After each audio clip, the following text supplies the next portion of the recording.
Vocês vão ser, em breve, vocês vão ser comunicados da data da prova, os professores vão estar auxiliando vocês, né? Que nem é igual, vocês já fazem, né? Na verdade, galera do nono ano já está cansada de AAP, né? A novidade mesmo é que tem a AAP de mais matérias agora, não fica mais só no português e matemática. Então, eu tinha até comentado com vocês que muito provavelmente seria finalzinho de junho, começo de julho, né? Então, nos próximos dias aí, vocês serão informados da data, e aí eu espero, assim, que vocês tenham um desempenho bacana, e que a gente possa depois discutir sobre esses resultados. Deixa eu Ô, voltar ô, aqui. professora, Pode falar. então, tipo, não querendo interromper muito sua aula, mas, tipo assim, Tiago, por que a gente... deixa eu vou te cortar. Se Ah, for sobre o seu trabalho, a gente pode conversar no fim da aula? Pode, professora. Então, quando a gente terminar, aí vocês ficam aí um pouquinho e a gente conversa, tá bom? Pessoal, então assim, a gente terminou de falar da situação da Caxemira e aí a gente ia começar a falar das questões ligadas à economia indiana, né? E aí, eu não sei se eu já tinha falado, mas de qualquer forma eu vou retomar. É aqui que a gente vai enxergar uma diferença muito acentuada de como a Índia funciona em relação ao funcionamento da China, tá? É, porque na Índia, as questões ligadas aí às desigualdades socioeconômicas e as pessoas em situação de pobreza e extrema pobreza, elas são mais evidentes, né? Estão muito mais na cara, né, de quem está estudando esses países do que a gente consegue perceber na China, né? E aí tem a ver, obviamente, com os sistemas vigentes, com o papel do Estado, né, na hora de garantir aí o mínimo para a sobrevivência das pessoas, tá? Então, a gente vai começar falando, então, como eu já tinha feito comentários anteriormente, a economia chinesa, né, perdão, a economia indiana e a Índia, na verdade, a Índia é uma terra de grandes contrastes, né? Gente, vocês perdoem que tem alguma coisa na rua, tinha um cachorrinho passeando, e meus cachorros ficam muito bravos, né? E aí parece que os cachorrinhos ficam ainda fazendo pirraça no portão, né? Tipo, olha, eu tô aqui fora e você não. Aí eles não param. Não tem o que meu fazer. também é assim, dona. Não tem muito o que fazer, né? Cachorro late, o que a gente vai fazer? Mas não tá alto, não. Tá tranquilo, dá pra te ouvir. Então, tá bom. Então, assim, a gente vai sempre encontrar essa coisa do contraste. Então, é no mesmo tempo que a gente tem regiões extremamente desenvolvidas, com condição de vida adequada, com poder aquisitivo maior, a gente vai ter também regiões que vivem em situação muito difíceis, uma boa parte da população que vive em situação de pobreza, em moradias precárias. Então, isso é muito evidente. Então, é o que a gente fala que é uma terra de contrastes, tá? E aí a gente vai percorrer esse caminho falando, né? Vamos começar falando da questão das atividades agropecuárias, né? E tem umas características interessantes na Índia, porque grandes aglomerações urbanas, grandes centros urbanos, aquelas cidades que a gente chegou a comentar nas aulas anteriores, é muito interessante porque, ao mesmo tempo que é uma super cidade, naquele mesmo território existe atividade agrícola muito intensa, né? É uma coisa que a gente aqui, por exemplo, né, fazendo um paralelo com o Brasil, a gente não tem. Parece que é muito bem delimitado o lugar onde a gente faz agricultura. Não é, né? Porque vamos pensar a cidade de São Paulo. Dentro da cidade de São Paulo, a gente não tem áreas agricultáveis, né? Não tem plantação na cidade de São Paulo. Esse tipo de atividade ela vai se dar nas cidades mais para o interior do estado, um pouco mais afastado da grande metrópole. E na Índia, não, a gente vê essas duas coisas se misturando, né? Bom, a agricultura é uma atividade importante na constituição do PIB indiano, representa ali 17% de toda a riqueza gerada dentro da Índia. Isso também tem relação com uma herança do período em que a Índia foi colônia da Inglaterra, porque, né, como todo o processo de colonização, existiu ali um aproveitamento, uma exploração da terra, no intuito da produção aí de produtos para atender o mercado externo, o que a gente chama de commodity hoje. Durante o período que eles foram colônia, eles também trabalhavam nessa linha. E ainda também é uma consequência aí do processo de colonização, a quantidade de pessoas do grupo que a gente chama de população economicamente ativa, que trabalha nas atividades ligadas à agropecuária. Então, cerca de metade, 50% da população economicamente ativa da Índia trabalha nas atividades de agropecuária. E aqui a gente também vai fazer um comparativo. Quando a gente está falando da Índia, a gente fez esse comparativo com o Brasil. Aqui no Brasil, só 14% da PEA trabalha nas atividades agropecuárias. Então, a gente já observa, olha que contraste, Enquanto na Índia, metade das pessoas trabalham nessas atividades. Isso, na verdade, tem a ver com o tipo de agricultura que é feita. É uma agricultura que, diferente, por exemplo, da agricultura que é executada no centro-oeste brasileiro, as atividades agrícolas indianas, elas não demandam de grandes investimentos tecnológicos. Então, eles não têm acesso a essa ideia de melhoramento de semente, maquinário adequado para trabalhar nas lavouras. Então, essa parte tecnológica, ela não é uma regra no campo indiano, Claro que tem. E aí a gente vai ver em que situação que as benéficas da Revolução Verde vão atuar dentro do território indiano, porém não é o predomínio, não é a regra, tá? Isso também tem a ver, pessoal, com a questão de que logo após a independência indiana, o Estado promoveu a reforma agrária. Alguém sabe explicar o que é reforma agrária? Ou vocês já ouviram falar em reforma agrária? O termo já escutei já. E uma especulação, a reforma agrária é uma reorganização das terras, das posses.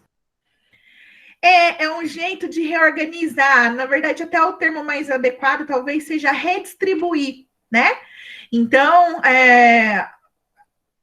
geralmente, nações onde a reforma agrária se faz necessária são aquelas onde um pequeno grupo de pessoas tem controle sobre a maior parte das terras produtivas, que são lá os latifundiários, os donos das grandes propriedades. E a reforma agrária ela se faz necessária quando esses latifúndios são considerados improdutivos. O que isso significa? Segundo a legislação, pensando no Brasil, por exemplo, a legislação brasileira ela fala que a terra ela tem um uso, ela tem uma função social. No caso da terra, a função social da terra é produzir alimento. Quando essa terra ela não produz, quando ela é improdutiva, ela é uma terra que seria adequada para passar pela reforma agrária. Então, se eu estou falando que as terras são essas grandes propriedades que estão na mão de um grupo pequeno de donos, a reforma agrária ela vai promover a distribuição, vai dividir essa terra com mais gente que deseja trabalhar na terra.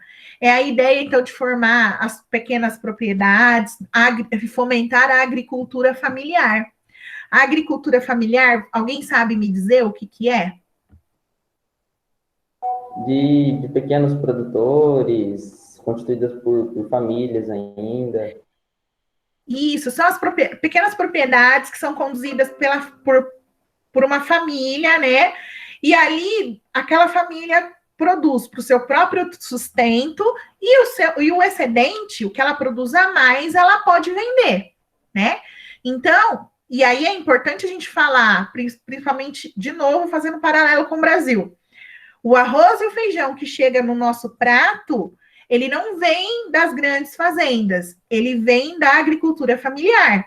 Então, a base da nossa alimentação, ela sai das pequenas propriedades brasileiras, porque os grandes latifúndios estão à mercê do mercado internacional. Eles funcionam para atender a demanda de outros países. Não existe uma preocupação com o abastecimento interno. Então, é mais um aspecto que faz a gente entender a importância da agricultura familiar e, consequentemente, da necessidade da reforma agrária.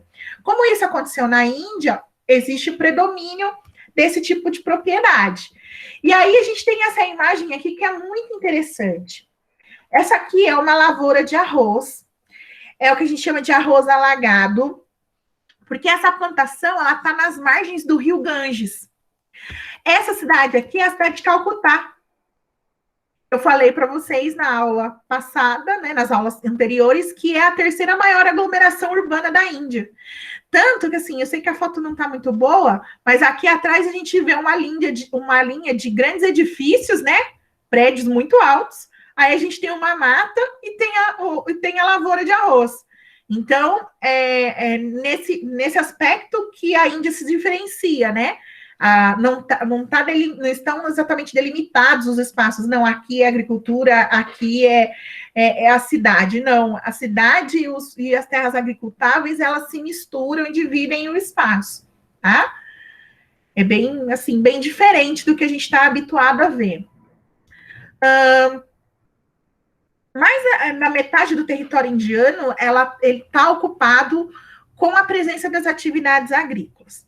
Sendo aí trigo e arroz os produtos que são assim os mais produzidos, até mesmo porque eles são a base da alimentação indiana.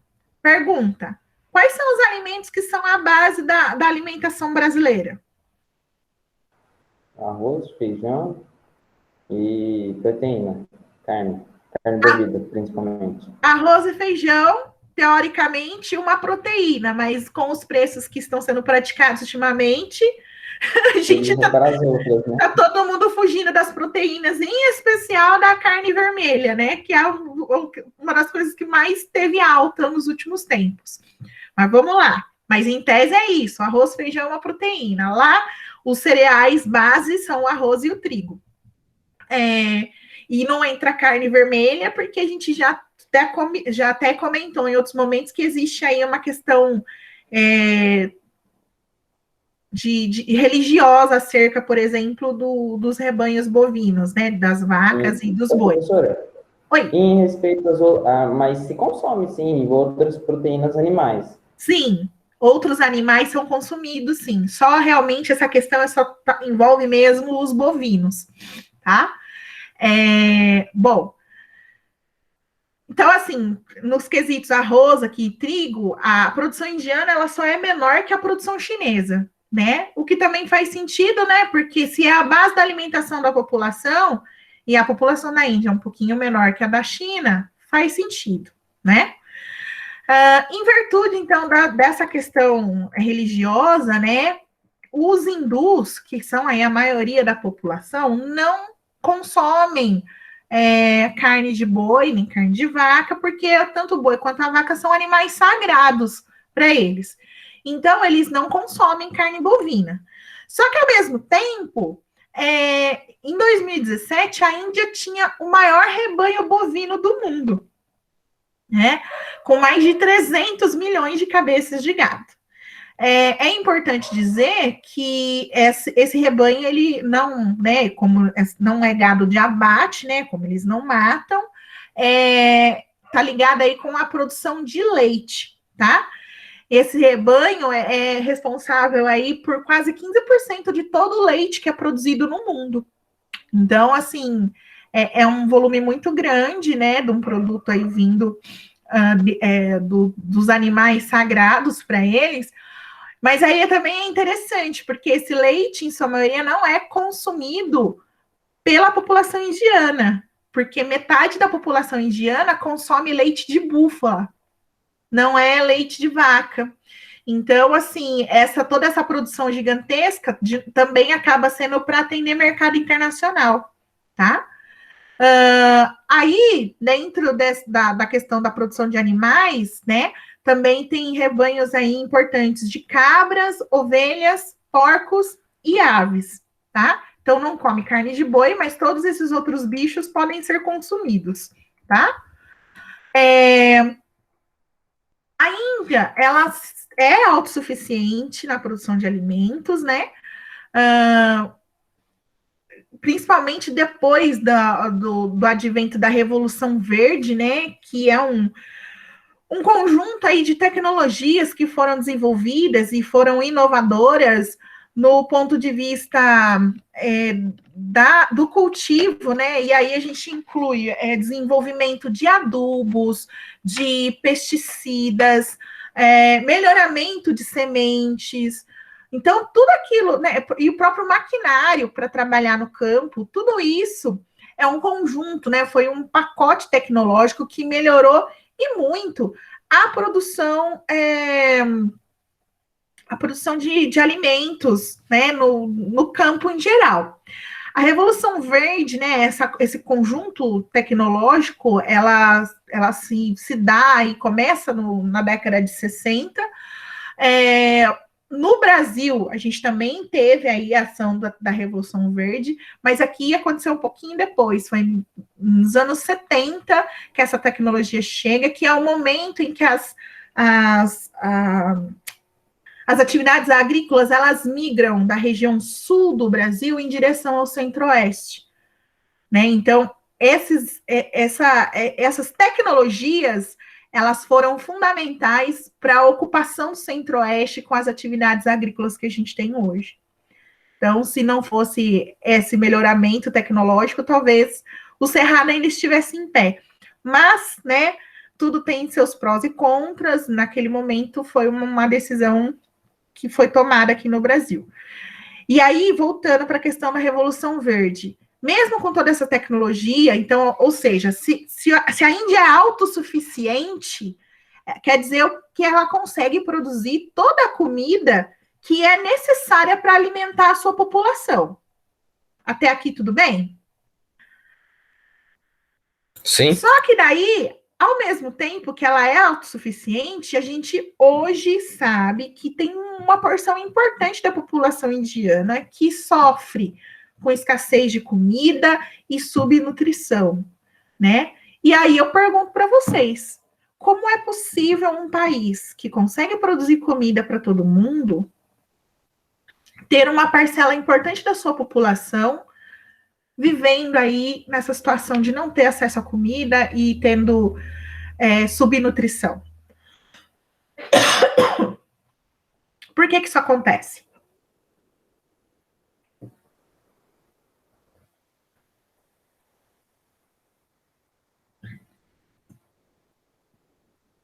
Ô, gente, só tô escutando os grilos. Pessoal, vamos lá. O país produzir a comida é garantia de que todo mundo vai comer? Não, que ele pode exportar na maioria. Não é garantia. O que garante a comida no prato das pessoas? Elas ir trabalhar, não é? Porque, Adriele, como é que a gente consegue ter comida no prato? Se Dinheiro. a gente trabalhar. O dinheiro também. A gente trabalha para receber o dinheiro, para a gente pagar a conta e receber a comida. Exatamente. Então, eu só tenho comida no meu prato se eu tiver dinheiro, que geralmente a gente acaba conseguindo através do trabalho, né? Então, eu vendo minha força de trabalho, recebo um salário por isso, e com esse salário eu vou comprar alimento, vou manter as necessidades básicas ali para uma família viver com dignidade, certo? Então, o que a gente entende é muito simples. Lá na Índia tem tanta gente nessa situação de passando fome e em situação de subnutrição, porque a gente viu anteriormente que a gente tem uma parcela importante da população que está sem trabalho. Então, aquilo, se elas não têm trabalho, elas não têm dinheiro. Se elas não têm dinheiro, elas não conseguem comprar comida. Se não compra comida, passa fome. Certo? É uma linha assim, é causa e consequência. Aqui não tem muito o que fazer, né? Então, para eu comer, eu tenho que ter dinheiro. Para eu ter dinheiro, eu tenho que ter trabalho. No caso da Índia, a gente viu lá, quase 30% da população é analfabeta. Então, muita gente não consegue emprego porque não sabe ler e escrever. A gente está falando aqui que a Índia tem uma super questão ligada a grandes polos de tecnologia, a gente tem uma indústria altamente moderna. Como é que esses lugares vão abrigar, né? Vão abrigar no sentido, né? Não é abrigar a palavra, é empregar, né? Como que esses lugares vão poder empregar pessoas que não têm ali um mínimo não tiveram o mínimo de acesso à educação formal? Vocês entendem? Então acaba sendo uma terra de incoerência, né? Então consegue produzir a comida, mas como nem todo mundo tem trabalho e tem dinheiro, elas acabam não tendo acesso àquele alimento que é produzido ali. Tudo bem, gente? Isso que eu expliquei aqui faz sentido para vocês? Sim, tudo claro. Sim. Então vamos lá. Dentro dessa ideia, além dessa coisa que a gente já sabe, que uma boa parte da população vive lá em condições precárias, não tem trabalho, e aí isso acaba prejudicando o acesso delas aos alimentos, a gente também tem ainda herança do processo colonial que está ligado lá com a ideia das monoculturas que são destinadas à exportação. E aí, vamos lá. Eu gosto que vocês pensem nas palavras. O que é monocultura, pessoal? De uma planta só. Então, o cultivo de uma única planta, né? Então, a gente pode falar, aqui no Brasil, por exemplo, a soja é uma monocultura, o milho é uma monocultura, a cana-de-açúcar é uma monocultura. Então, esses produtos, né, que são produzidos em grandes propriedades, então, grandes quantidades deles são produzidas, que são destinadas à exportação, ou seja, né?